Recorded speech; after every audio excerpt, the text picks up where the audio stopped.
Napayungan mo naman ako ng maayos. Buti pala. Kung talaga ka kay Papa.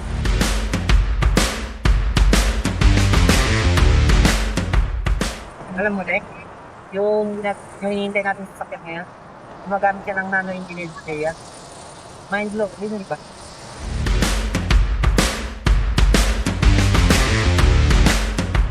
Ano ba? Hindi ka ba tatahimik? Kanina pa yung nano na yan, nakakainis ka na. Pero hindi ka ba curious, Dek? Isipin mo yung implications ng nanotechnology. Self-healing polymers, strong carbon nanotube, revolution to. Para lang sa mga katulad, mga katalit na walang katigan. Oo, hindi mo may Mas ayaw ko kayo pinigil.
Thank you for waiting, guys. Order na ba lang?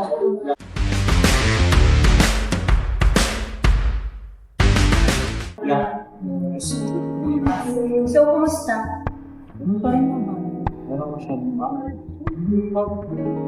Bukod sa pabago-bagong problema, wala na akong ibang nanonood dito sa kapatid ko kundi ang nanotechnology na yan. Kung hindi lang umalis sila mama sa bahay, iwan ko talaga yun. Speaking of which, paano mo ba yung news na sa bagong smartwatch? Sing-sing? Hindi ko siya commercially available. Actually, under development. Tapos, ang tawag mo is Skyway. Tapos ginagamitan siya ng nanotechnology. Bayan, pati pa naman dito nanotechnology. Ay, nandiyan na pala yung pagkain natin.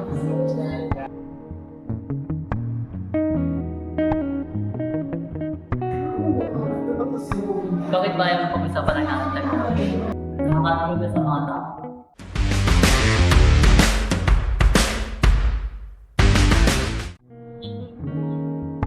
Take one sa akin, if it becomes commercially available, mag-reach yung communication gap between the hearing and the deaf community. Paano kaya yun? For sure yung mga mayayaman na naman yung makakabili niyan. The point is, it is uses nanotechnology. May miniature sonar at gyroscope siya na nakaka-track ng finger movements. Isa pa, na-train yung AI niya para ma-recognize yung 26 letters ng alphabet. Can you believe that? Mind-blowing. Yan yung sinasabi ko sa kanya kanina, kuya. Kung nakikisaw sa usapan ng mga matatanda, susumbong talaga na kay Papa. Ang nasa yung NXT Table 11 at the top session.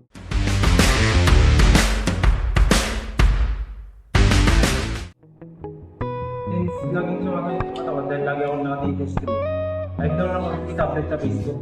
So kayo maka-use tablet sa Facebook, tapos sabi nila, parang paper-like reading experience daw yung papapit na tayo. I think mas magiging comfortable ako pag babasa ng mga work emails ko pag ito yung gamit ko. Ano mo correct ng sa usapan? Well, sa screen ng tablet, kinamitan ng nanomaterial para magawa yung paper-like reading experience. Kuya, ginagamit na rin ngayon ang nanotechnology sa light painting. Akalain mo yun, magkakaroon tayo ng invisibility cloak. Parang imposible, no? Wow. Diba? Maging cautious tayo, pero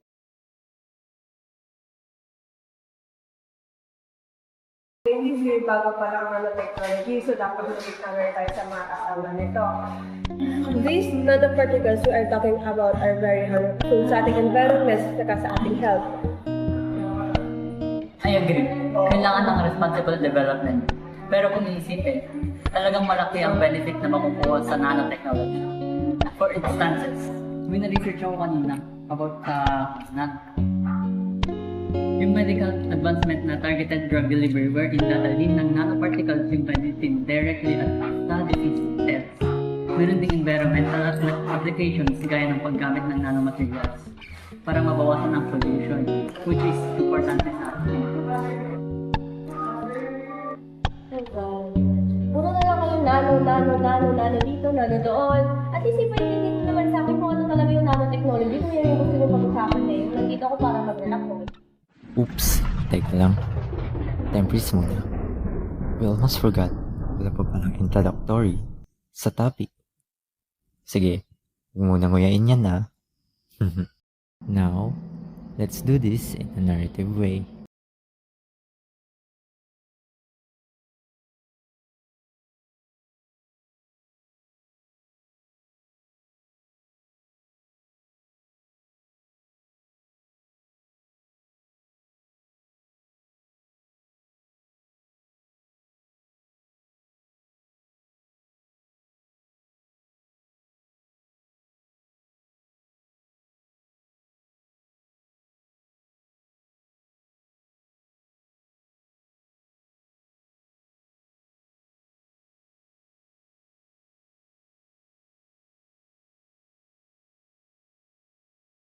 Sa mga damit din natin ate, kaya merong mga stain resistant, water repellent at mga self-cleaning na mga damit dahil sa mga nano coatings. Kaya ngayon sinasabi ko sa'yo di ba? Evolution. Tama yung kapatid mo. Nanotechnology is indeed revolution in many aspects of our lives. Mula sa healthcare, consumer products, hanggang sa environmental solutions. Oh, okay.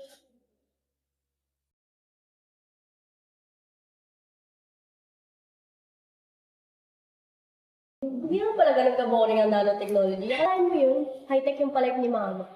Mind-blowing di ba?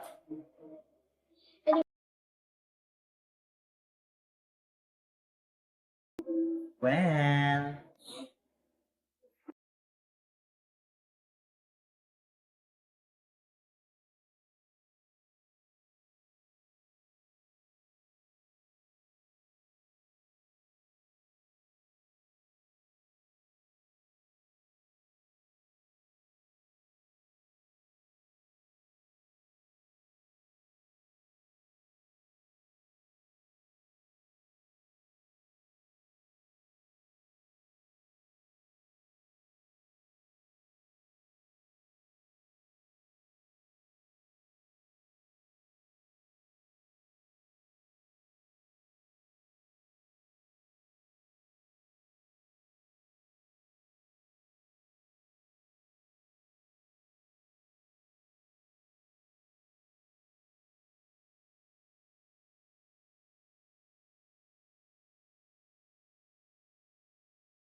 It's the end of the discussion.